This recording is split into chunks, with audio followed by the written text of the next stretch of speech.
Okay, here we are. Navigating a life in transition. Real life conversations, real life applications, and how we do that. Um, this week, on this week's podcast, you will begin to see some of the podcast interviews and some of the conversations that I've had with some of my team as we just talked about growth mindset and being honest about some areas in our own personal lives. So I want you guys to be prepared. Get ready to listen to how we just chill, chat, and talk about how we really transition to the Father in our personal lives. It's nothing that's scripted, it's just conversation that we're having, but some good nuggets came out of that. So stay tuned for this week's podcast and the continual of other podcasts because we are actually navigating a life in full transparency and in full transition. You guys be blessed. This is T. Bailey, Transition to the Father. Talk to you Hello, soon. Good people. As I shared with you in the earlier slides, I want to prepare you as you move forward and listening to the podcast and being equipped by the content that comes from the podcast. It is my desire for everyone to have their own transitional experience. But in the process, as you are listening to this podcast, it is highly recommended that if you are a believer or if you're not a believer, information is good to hear and to know. The tools that I recommend are the Bible. I recommend that because I want to make sure that whatever we share with you, you have a fact checked about it. And if there's something that is not setting well with you, we all make mistakes, but I want you guys to be well equipped. So I recommend the Bible. I recommend having a growth mindset, meaning that sometimes if you mess up, be able to pick yourself back up and start again. I also want to encourage you guys that because I am a believer, have a willing and a repentant heart. Not saying that everyone that listens to the podcast is a believer, but I want to give you information and an opportunity to be exposed, introduced, or even take that dive into a different belief of your faith. And the last thing I want to make sure I encourage you to do is seek support, spiritual support, in doing the work. Those are key factors in understanding the content, the context of which we're talking about as we transition to the Father. This is not something that, oh, it's that we do. This is who we are. And as we're transitioning to the Father, this is a recommended tool. And I have to make sure that everyone knows we have disclaimers with transition to the Father. There will be some content that is utilized by transition to the Father, whether it's the blogs, whether it's a telephone conference call, the website, text that you may see, images or graphics that you may see. Some of them may be uncomfortable, some of the content may just be uncomfortable, and some of it may be just straight direct and to the point. I want to make sure I share with anybody that view the content from Transition to the Father. I want to give you this disclaimer. The content is not intended to be substituted for professional medical advice. We're not here to diagnose people or to give treatment plans.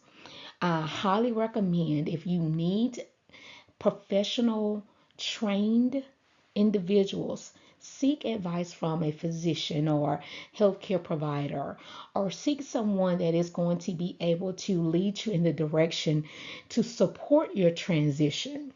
Everything in this particular podcast is led by research in some areas, experience from the Holy Spirit, and I want to make sure you know that it's governed and guided by the my belief system, which is in Jesus Christ. So I want to make sure that I give you those two items. The first one is some recommended tools.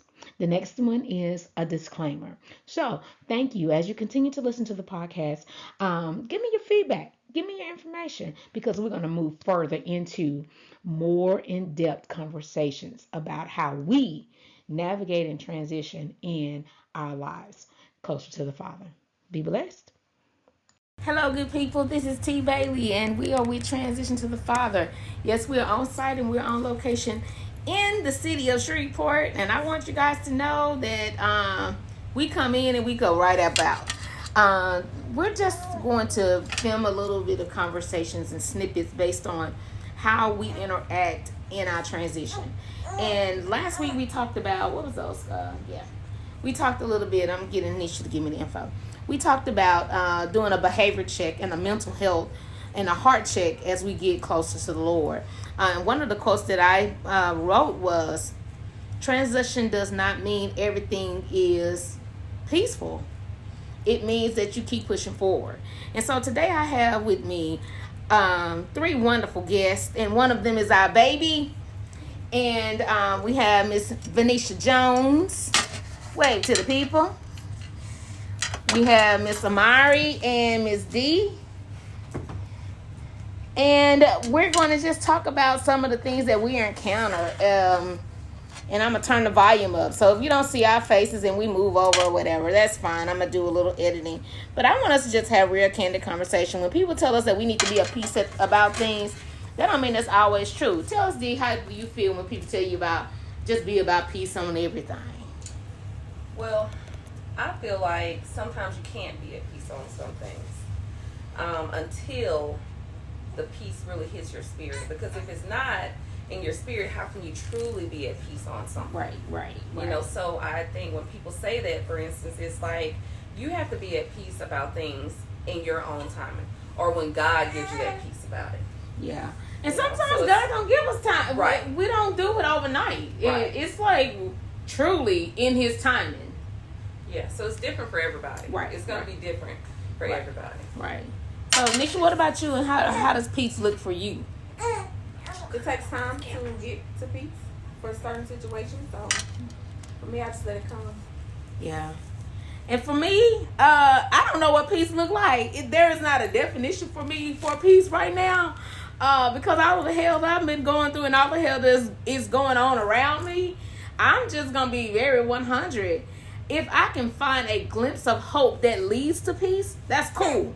But if I can't, I know that it's going to be a process. It is strategically done. And as it's strategically done and we're going through those different levels, I have to be okay with not being okay. So, and I was thinking about some stuff this morning as we were getting ready to make preparations to travel. You want to slide over a little bit? Yeah. Okay, go ahead. As we were making preparations to travel, one of the quotes that I picked up is, it says, you got to step out of your comfort zone. Step out your comfort zone. Be broken for a while. And you may lose some friends. You may have some lonely and sleepless nights. But not everyone is going to get you in whatever you're coping with or you're dealing with.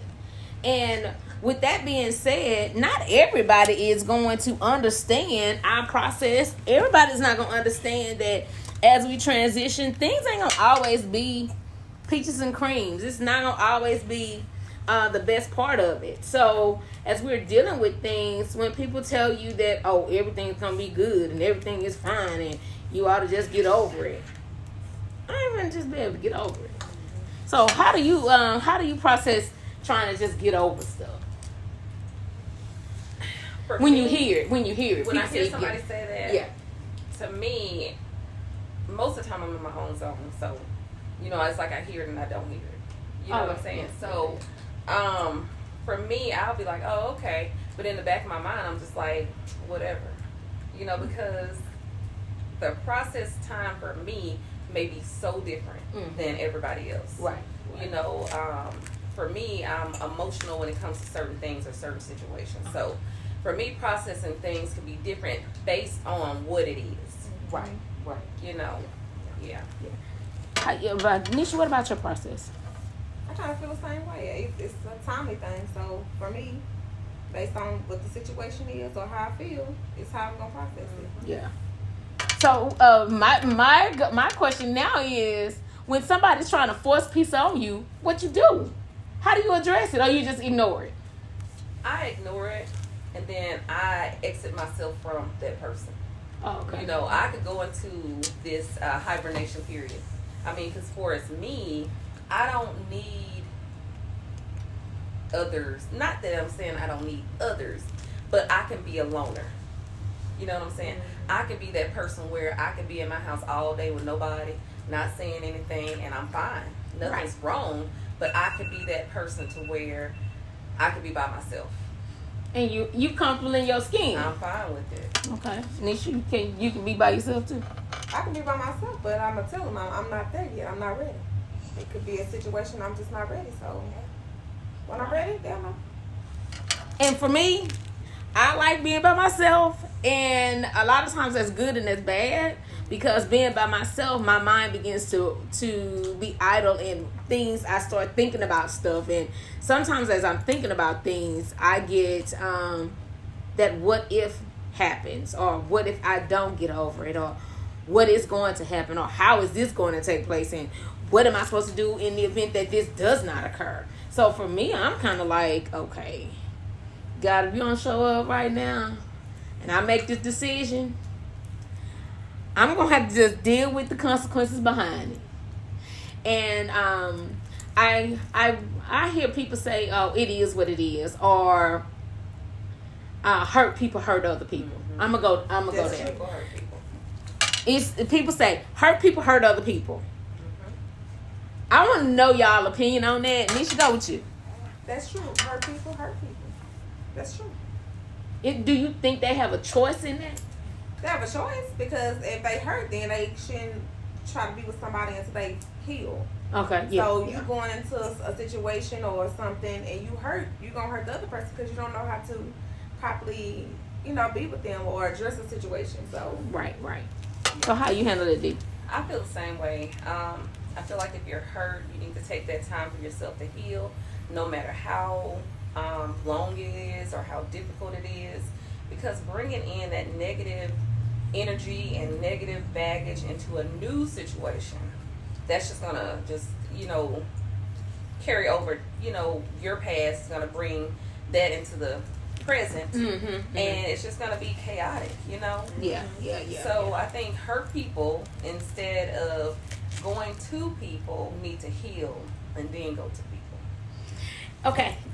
Spin on it. And for me, Tracy believed that. I believe that hurt people need to heal. But I also believe it's a choice.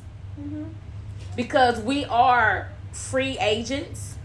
And if you know you hurt, why would you connect with somebody else knowing that you're going to damage them? And the reason why I say that is, for me, that's like you're being manipulative, knowing that you hurt, and can't nobody else fix you but you in that change. So I'm gonna try to move this out so we can get a little bit of angle of it. So I believe that hurt people do hurt others. At the same time they hurt others, we have to really understand that they hurt people, hurt others, but it's a choice in the matter. So I'm like, okay, if it's a choice in the matter, why are we hooking up? Why are we developing that relationship? Is it physical? Yes. Or is it loyalty? Because I know my issue is loyalty. I will be loyal by fault. Even when I know I don't need to be loyal, I'm going to be loyal. Because if I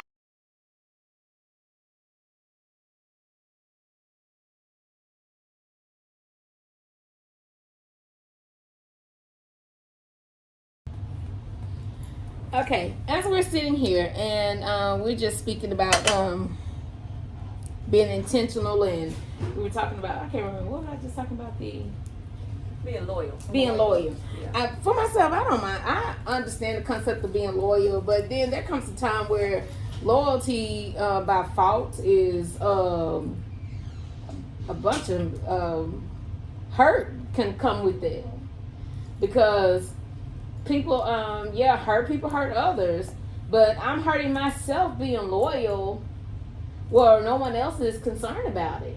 And trust me, I'm preaching to myself, I'm teaching to myself, because there's some times we have to make a choice. There's sometimes we have to make a decision. But when you actually trying to make a choice and make a decision, you have to really consider the legal stuff behind it, and obeying the laws of the land, and what God says, and things of that nature. I get it. I'm not there yet. Okay. So I say that because I'm learning. I'm still in this learning process where I am learning to show up for me, because I show up for everybody else. Everybody else.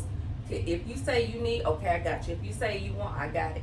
Whatever it is, I show up for that person. But I am learning now that I don't show up for me. Like, if someone makes me mad, if someone says something I don't like, I'll just be like, oh, it's okay. It's not okay, because I have feelings too.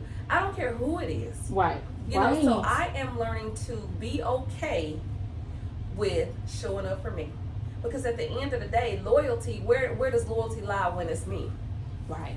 So if I'm not loyal to myself, who can I truly 100% be loyal to? Nobody. And I believe that on this journey to transitioning closer to the Father, that is a key, because we transition with expectations for everybody around us. I heard this, that offense is unmet expectations. So I try my best now not to put expectations on nobody, because I don't want to get offended when I'm expecting you to do one thing and you don't even know what I'm expecting you to do. Right. But just because I set those expectations, and when you don't deliver them, then I'm upset. So my motto is now, I don't expect nothing from nobody. If you do it, fine. If you don't, fine. So that I'm still in the learning phase too, but I'm pretty much out of that phase. I'm pretty much good on that, because I just don't expect nothing. That's why I've learned to show up for me. Is that how you feel too, Anisha? And the reason why I want to say that is because I know that I expect, because of history, because of connections, and because of that's what I was taught was right, I expect the same person to have that kind of respect, because we peas in the pod, we together, we friends, we know, we have a relationship, but at the same time, I can't expect that, and so I get offended. I mean, honestly, I'm glad you said that, because I get offended when I'm thinking you ought to do it this way, because we know each other. We've been kicking for like 4 flat tires. We together on this. But mentally, if you're not in the same space or at the same growth level, then you're not gonna understand or know what that person is expecting of you. Prime example, situation for me, I was expecting XYZ. It did not fall through. So I got upset. I was like really upset. Right. And I had to get to the point where it was like the other person was like, if you don't tell me, how am I supposed to know? I need you to tell me what you want. So I said, okay, that's good. Because if you're not knowing, then how am I expecting you to know? Right. But society and our culture, this is how it goes, this is how it goes, this is how it goes. But sometimes it's different for different cultures, it's different for different people, different for different families. So I think for me, just the expectation of people, I don't have it no more. Yeah. And the dynamics of our society has changed from what we were taught. We were taught, yes ma'am, no ma'am, God, Jesus first. We were taught to respect our elders. We were taught, you do as I say and not as I do. We were taught a whole lot of different things. And honestly, I'm grateful for some of the things that we were taught, but at the same time, we have to know some of the things that we were taught don't support us transition to a freedom and our purpose for our own individual selves. It don't. I mean, we transition for everybody else. Yeah. But when you say you're intentional about it, I hear the intentionality about decisions that we have to make. And sometimes everybody has a certain intention and a good intention for it, but when it all boils down to it, it's different. It's different. And in that, I think when we say on tradition, this is what we were taught. You know, just like seasons, like we have seasons. Mm. I think sometimes in something that you were taught is going to have a season where you don't do that. It's like you may do something different. Yeah. You know what I'm saying? Just always be open to trying different and not being conformed to what I was taught. Yeah. This is how such and such did it. This is how my grandmama did it. You know, so this is what I'm going to stick to. Right. But it's like, maybe this ain't your season to stick to that. Right. Right. And you know, remember, I think maybe we have heard something about people was wanting to know, like the lady was cooking a ham, and she would cut the ends off the ham and put it in the pan. And everybody that came through that tradition, and there's some kind of story about it. Everybody would, how can I say it? Huh? The baby's being the baby, and we good with that. But what was happening is the lady had bought a ham, and she needed to put it in a pan, and people was wondering why she would cut the ends off the ham. They was thinking that that's a special secret, or that's a special recipe. In actuality, she was cutting the ends off the ham so it can fit into the pot. And a lot of times people say, well, I did it because my mama did it. I did it because my daddy did it. But do you understand the reason behind that was being done? So if I'm cooking and my pan is this large and my ham is this large, I'm going to cut the ends off. I'm not throwing that away. Yeah. The person that was preparing this ham was preparing it, but didn't realize you cutting the ends off the ham, and what you gonna do with it? Throw it away? It's still a piece of good ham, but the reason why the ends come off of it is because it can't fit in this pan. So you take the ends of the ham, you put them in something else, and you cook them with something else. We have to transition to what the purpose really is and why it's there. And saying that, it's like maybe some of those traditions can't follow you in whatever season you're in. Yes. Yes. You know? I mean, you may be in a season where you have to break tradition. Yes. You know, you may be in a season where you have to invent your own tradition. Yeah. Yes. You know, then you may be in a season where, yes, you do follow tradition. Yes. So I think that in that case, we can't put a cap on what we do and when we do it. Right. You know? And it's not always my way or the highway. Right. Oh, that's my old thing. Right. And people say that all the way. You gonna do what I say do. And because and you know, I would get in trouble. And I'm that rebellious teenager. You know, these young ladies know. If I say I'm gonna do it, I'm gonna do it. And I'm gonna get in trouble about it. I'm gonna get a whooping. If I'm gonna get a whooping about something, I'm gonna get a whooping by doing it and enjoying what I do. And it didn't matter to me. And I was intentional about it. And I'm talking about making life decisions in the spare of the moment where I really needed to transition and not do it. But because I knew I was going to get in trouble, might as well go and do it. The punishment going to be the same because it's always said, because I said so. And you do it because I told you to. You ain't got no explanation on why not do it. Meaning, don't go speeding down 70th Street and go through that light, and you gonna get to that train track, and that train may be stopped there because you flying so hard and ain't no lights there. Parents didn't go through the details. They said, just do it because I said do it. And you know, I found myself doing the same thing.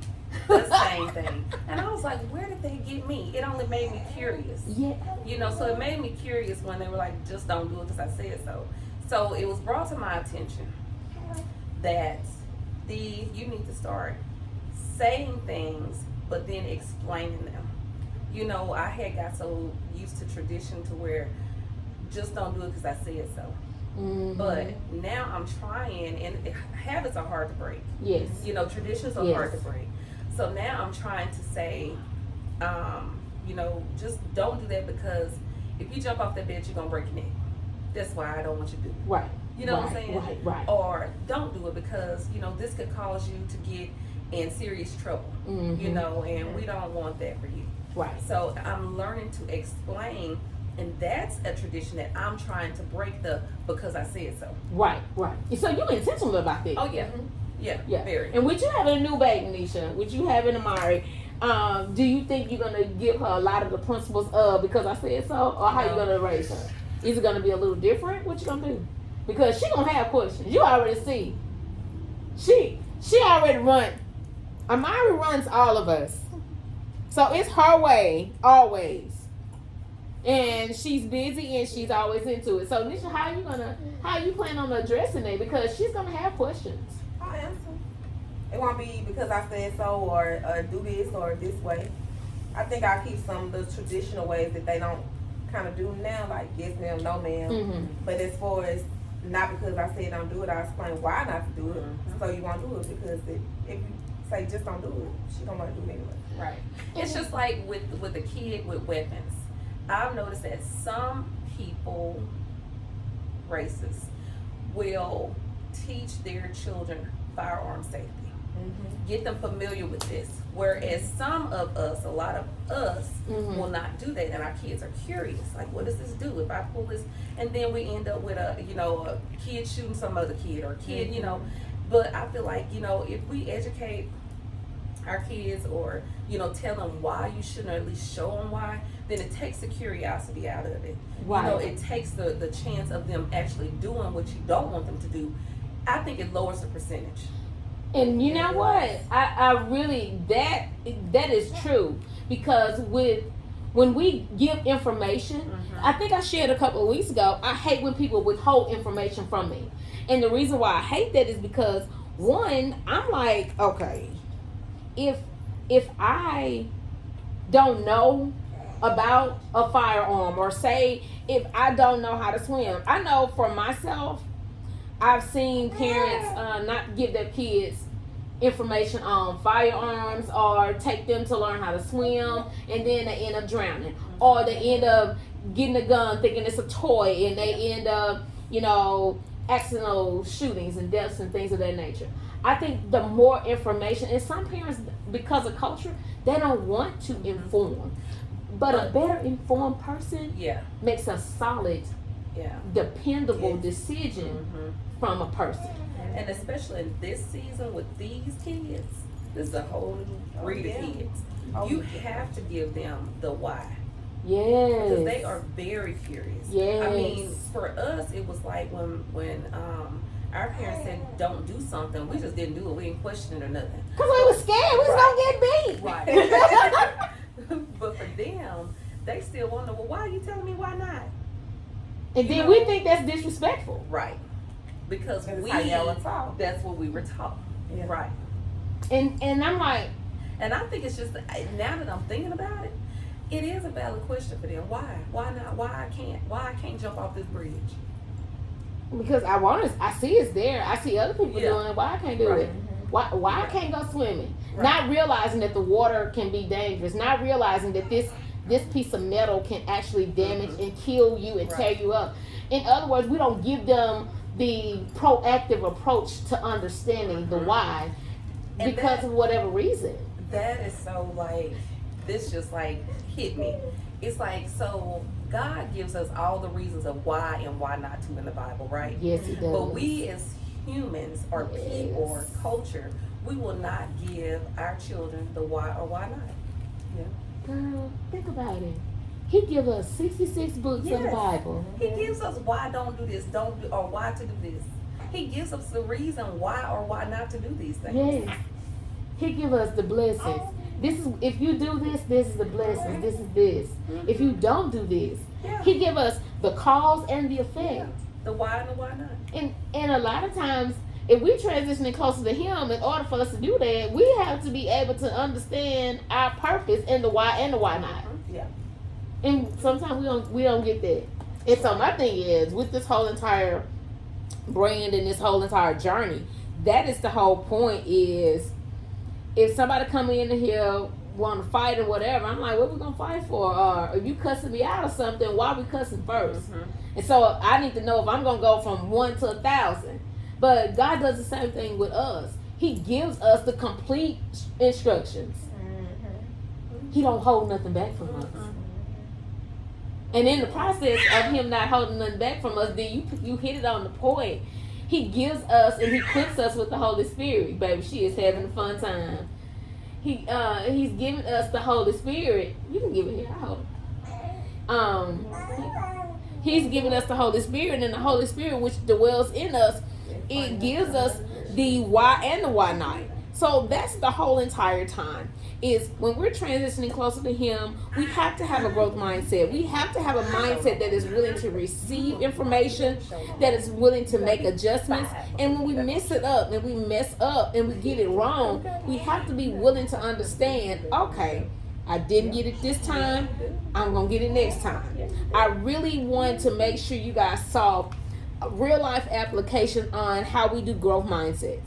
Growth mindset is just this, because I can speak with Nisha about this. She can have a view on this, and she's giving us her opinion. Then we have Deidre and myself, and then we have Amari, who's going to be growing up, asking questions. She's going to want to know, yes, we're not straying away from some of the traditional things, but we're also adding value and the why to what we're doing. Because, as my sister D just said, God gives it all to us. He gives us the why and the why not.